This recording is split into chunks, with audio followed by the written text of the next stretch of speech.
Good morning dear students. आज हम बात करेंगे non conventional sources of energy. Dear students, non conventional sources of energy is also known as renewable resources. क्या बोला जाता है इन्हें? Renewable resources of energy. Dear students, renewable sources of energy means ऐसे रिसोर्सेज जिन्हें रिप्लेनिश किया जा सकता है। राइट, क्या किया जा सकता है? जिन्हें रीन्यू किया जा सकता है in a short span of a time. एक थोड़े से टाइम में इनको रीन्यू किया जा सकता है।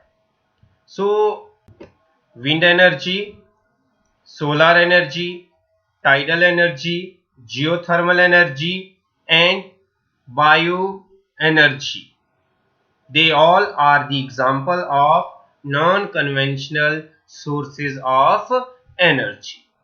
Right? Dear students, ये जो non conventional source of energy है, ह्यूमन बीइंग्स ने इनका यूज अभी रिसेंट के ईयर्स में ही स्टार्ट किया है। इनका यूज हम एंशिएंट टाइम में नहीं करते थे। क्यों? Due to lack of technology. Ancient time में हमारे पास उतना अच्छा टेक्नोलॉजी नहीं था। राइट? देन जो non conventional source of energy हैं, ये क्या है? इको फ्रेंडली है। क्या है? इको फ्रेंडली है। और हम बोल सकते हैं कि ये एनवायरमेंटल पॉल्यूशन नहीं फैलाते हैं। और इसके कौन कौन से टाइप्स हैं? तो इसका first type solar energy, wind energy, tidal and wave energy, geothermal energy and bio energy. तो हम एक एक टाइप के बारे में आगे आने वाले स्लाइड्स में डिस्कशन करेंगे। अब बात करते हैं सोलर एनर्जी की। सोलर मीन्स सन से आने वाले लाइट से जब हम क्या कर देते हैं? एनर्जी प्रोड्यूस करते हैं। सन से आने वाले लाइट से जब हम एनर्जी प्रोड्यूस करते हैं, then that energy is known as solar energy. That energy is known as solar energy. हम फोटोवोल्टाइक टेक्नोलॉजी से सनलाइट को डायरेक्टली कन्वर्ट कर देते हैं किसमें? इलेक्ट्रिसिटी। किसमें कन्वर्ट कर देते हैं? इलेक्ट्रिसिटी में। और जैसा कि आप सभी जानते हैं, जो सोलर एनर्जी है वो क्या है? रीन्यूएबल सोर्स ऑफ एनर्जी है। क्या है? रीन्यूएबल सोर्स ऑफ एनर्जी है। इसके क्या है? कुछ एडवांटेजेस हैं over non renewable energy sources. इसका फर्स्ट एडवांटेज क्या है? ये कॉस्ट कंपेटिटिव है। इसमें एक बार इंस्टॉल करने के बाद कॉस्ट क्या है? बहुत कम लगता है। देन सेकंड क्या है? एनवायरमेंट फ्रेंडली है। देन थर्ड क्या है? इसको कंस्ट्रक्ट करना बहुत इजी है। ओके। एंड जो इसका जनरली यूज किया जाता है वो किस किस में किया जाता है? वो हीटर्स में किया जाता है, क्रॉप ड्रायर्स में किया जाता है एंड सोलर कुकर्स में किया जाता है। स्टूडेंट्स, अगर हम इंडिया में सोलर एनर्जी प्लांट्स के डेवलपमेंट की बात करते हैं तो सबसे ज्यादा चांसेस हैं उनके डेवलपमेंट होने के गुजरात एंड राजस्थान में। सेकंड आता है हमारे पास wind energy. Students, wind energy किससे प्रोड्यूस किया जाएगा? विंड से। जो विंड्स का काइनेटिक एनर्जी है, क्या है? विंड्स का काइनेटिक एनर्जी है, उसको क्या किया जाता है? टरबाइन्स के थ्रू कन्वर्ट किया जाता है directly into electrical energy. Turbines kinetic energy को कन्वर्ट कर देते हैं इलेक्ट्रिकल एनर्जी में। राइट? और हमारे अर्थ सरफेस पे 3 मेजर परमानेंट विंड सिस्टम्स हैं। One is trade winds, second one westerlies, third one seasonal winds. इनके अलावा हम दो और विंड्स को ले सकते हैं, that is land breeze and sea breeze. इनका भी यूज किया जा सकता है विंड एनर्जी को प्रोड्यूस करने के लिए. And as you all know that it is absolutely pollution free and inexhaustible source of energy. Students, Ministry of Non-Conventional Sources of Energy आज विंड एनर्जी को डेवलप करने पे सबसे ज्यादा ध्यान दे रहा है, ताकि जो हम दूसरे देशों से ऑयल इंपोर्ट कर रहे हैं उसके बर्डन को कम किया जा सके. इंडिया में लगभग 50,000 मेगावाट विंड एनर्जी प्रोड्यूस किया जा सकता है और उसमें से नियर अबाउट 12,500 मेगावाट बहुत इजीली हार्नेस किया जा सकता है. Okay. And Rajasthan, Gujarat, Maharashtra, Karnataka favourable conditions provide करते हैं विंड मिल्स को लगाने के लिए. डियर स्टूडेंट्स, लांबा में गुजरात के कच्छ एरिया में एशिया का सबसे बड़ा विंड पावर प्लांट है. Next is tidal energy. So सबसे पहले हमें पता होना चाहिए what is tide. So tide क्या है?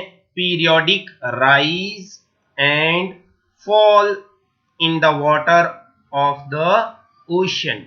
When there is periodic rise and fall in the water of the ocean, that is known as tide. That is known as tide.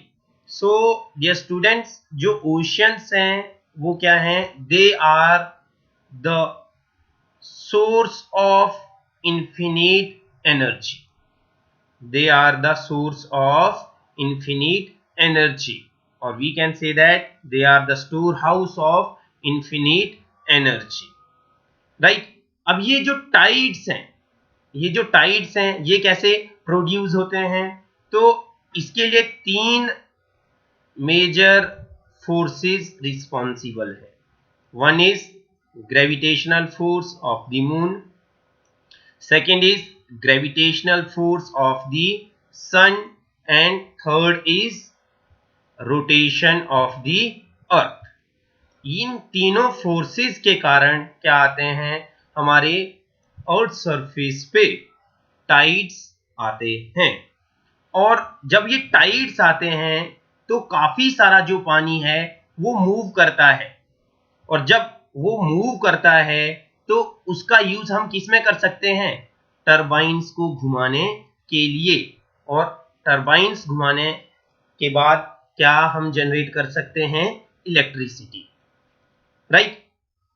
So there is a lot of energy in the movement of that much water, right? और जब turbine घुमाएंगे तो electricity produce किया जा सकता है. And आप सभी जानते हैं कि ये किसका एग्जाम्पल है? रीन्यूएबल सोर्स ऑफ एनर्जी का. डियर स्टूडेंट्स, इंडिया के दोनों कोस्टल एरियाज में, चाहे वो ईस्टर्न कोस्टल एरिया हो या वेस्टर्न कोस्टल एरिया हो, दोनों एरियाज में टाइडल एनर्जी को प्रोड्यूस करने का काफी सारा पोटेंशियल है. हमने वेस्टर्न कोस्ट पे तो कुछ टाइडल एनर्जी प्लांट्स लगाए हैं, लेकिन ईस्टर्न कोस्ट जो है इंडिया का, वहां के टाइडल एनर्जी का हम अभी तक अच्छे से यूटिलाइज नहीं कर पाए हैं. Next is geothermal energy. So when the electricity is produced by using heat from the interior of the earth, then it is known as geothermal energy. बच्चे, जो हमारा अर्थ सरफेस है जब हमारे इंटीरियर ऑफ द अर्थ से बहुत सारे sources हैं जो एनर्जी रिलीज करते हैं, कहां पे, on the surface of earth, right. उस एनर्जी को हम यूज करते हैं और क्या प्रोड्यूस करते हैं, इलेक्ट्रिसिटी। सो उस एनर्जी को कहा जाता है जियोथर्मल एनर्जी। सो हमारे पास दो मेजर सोर्सेज हैं, किसके किसके हीट के, कहां से, from the interior of the earth. One is magma and the second one is hot water. बच्चे, जब मैग्मा एंड हॉट वाटर हमारे अर्थ सरफेस पे आते हैं तो हम उनको क्या कर लेते हैं, टैप कर लेते हैं और क्या प्रोड्यूस करते हैं, इलेक्ट्रिसिटी। क्या प्रोड्यूस करते हैं, electricity. And generally that is known as geothermal energy. Okay. और इंडिया में कहां पे जियोथर्मल एनर्जी हार्नेस की जा रही है, स्पेशली मणिकर्ण में, मणिकर्ण हिमाचल में है, कुल्लू में, and Puga valley in Ladakh. Next is bio energy. So bio energy is derived from biological products which includes agricultural residues, municipal, industrial and other waste, right? Dear students, हम bio energy को convert कर सकते हैं, हम bio energy को convert कर सकते हैं किसमें, इलेक्ट्रिकल एनर्जी में, हीट एनर्जी में और गैस में। Okay.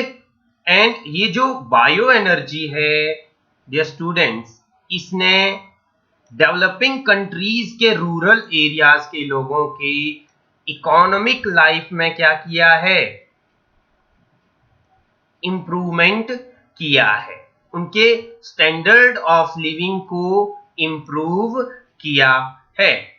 And as you all know that it is eco friendly and reduce pressure on fuel wood. ऐसा प्रोजेक्ट इंडिया में भी चलाए जा रहे हैं और इसका सबसे बेस्ट एग्जांपल क्या है, ओखला इन न्यू दिल्ली। डियर स्टूडेंट्स, एक क्वेश्चन और पूछा जा सकता है एग्जाम्स में, वो हो सकता है what is the difference between conventional and non conventional resources. तो आप भी कॉपी निकालिए और कॉपी पे बिल्कुल ऐसा ही डायग्राम ड्रॉ कीजिए, राइट। और उसके अकॉर्डिंगली लिखते चलिए, लिखते लिखते ही आपको याद हो जाएगा। ओके। एक साइड कन्वेंशनल रिसोर्सेज लिखिए, दूसरी side non conventional resources. So first difference क्या है, conventional resources are also known as non renewable resources and non-conventional resources are known as renewable resources. Dear students, conventional resources are exhaustible. ये खत्म हो जाते हैं एक बार यूज करने के बाद, right? And non-conventional resources are inexhaustible. They are inexhaustible. Dear students, जो कन्वेंशनल रिसोर्सेज हैं इनको रिप्लेनिश करने में, रीन्यू करने में बहुत ज्यादा टाइम लग जाता है। On the other hand non conventional resources को शॉर्ट टाइम पीरियड में रिप्लेनिश, दोबारा रिन्यू किया जा सकता है। कन्वेंशनल रिसोर्सेज को हम एंशिएंट टाइम से यूज कर रहे हैं, काफी पहले से हम यूज कर रहे हैं, लेकिन नॉन कन्वेंशनल रिसोर्सेज का यूज हमने अभी कुछ डेकेड्स पहले ही स्टार्ट किया है।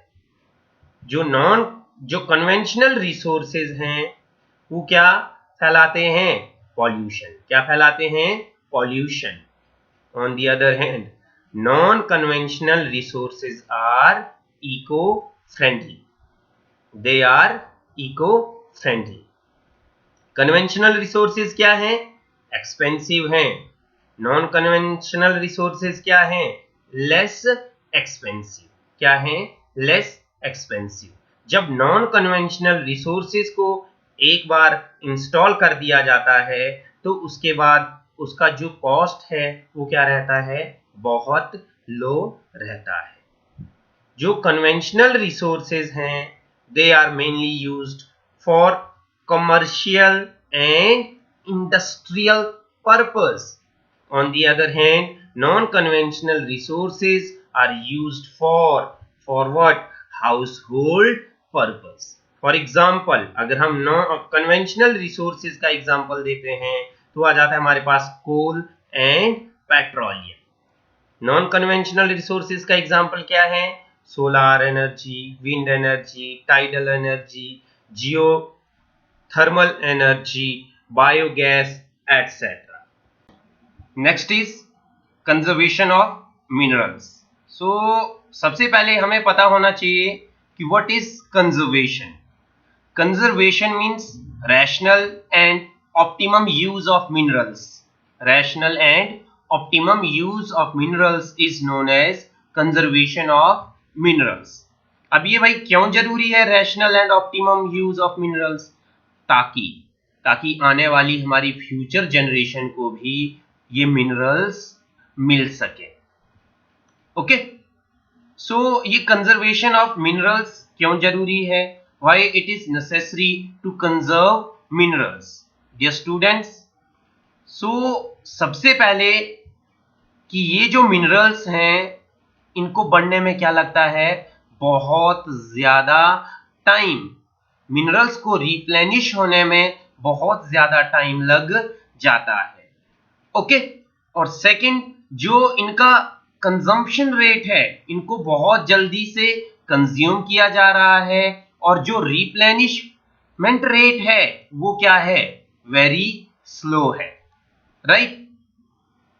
ओके, एंड आप सभी जानते हैं कि जो मिनरल्स हैं they are finite and non renewables. That's why conservation of minerals is very important. So अब हम पूछ सकते हैं कि ये कंजर्वेशन ऑफ मिनरल्स कैसे किया जा सकता है। तो उसमें पहला पॉइंट हम दे सकते हैं कि अगर हम नॉन कन्वेंशनल रिसोर्सेज को ज्यादा से ज्यादा यूज करेंगे तो कन्वेंशनल रिसोर्सेज पर प्रेशर क्या हो जाएगा, कम हो जाएगा। देन सेकेंड इज, हम जो मेटल्स हैं उनका क्या कर सकते हैं, रिसाइकलिंग कर सकते हैं। देन थर्ड क्या कर सकते हैं, रीयूज कर सकते हैं। किसका, एनर्जी रिसोर्सेज का। हम अपने टेक्नोलॉजी में क्या कर सकते हैं, इंप्रूवमेंट कर सकते हैं। इंप्रूवमेंट में अगर टेक्नोलॉजी में अगर इंप्रूवमेंट होगा तो क्या होगा, वेस्टेज ऑफ मिनरल्स क्या हो जाएगी, कम हो जाएगा, राइट। देन हम क्या कर सकते हैं, रिसर्च एंड टेक्नोलॉजी को क्या कर सकते हैं, ज्यादा से ज्यादा फंड्स दे सकते हैं। अगर हम रिसर्च एंड डेवलपमेंट पे ज्यादा से ज्यादा फोकस करेंगे तो हमारे पास नई नई टेक्नोलॉजी आएगी। नई टेक्नोलॉजी क्या लेके आएगी, हमारे पास न्यू रिसोर्सेज लेके आएगी एंड रिसोर्सेज की वेस्टेज को कम करेगी, राइट। देन हम क्या कर सकते हैं, अल्टरनेटिव रिसोर्सेज का यूज इंक्रीज कर सकते हैं। हम स्क्रैप मेटल्स का यूज कर सकते हैं। एंड जो हमारे पास कुछ इंपॉर्टेंट, जिसको बोल सकते हैं हम स्ट्रेटेजिक मिनरल्स हैं, उनके एक्सपोर्ट को कम कर सकते हैं ताकि वो आने वाली फ्यूचर जनरेशंस के लिए बचे रहें। So dear students, that's all for today. Thank you so much.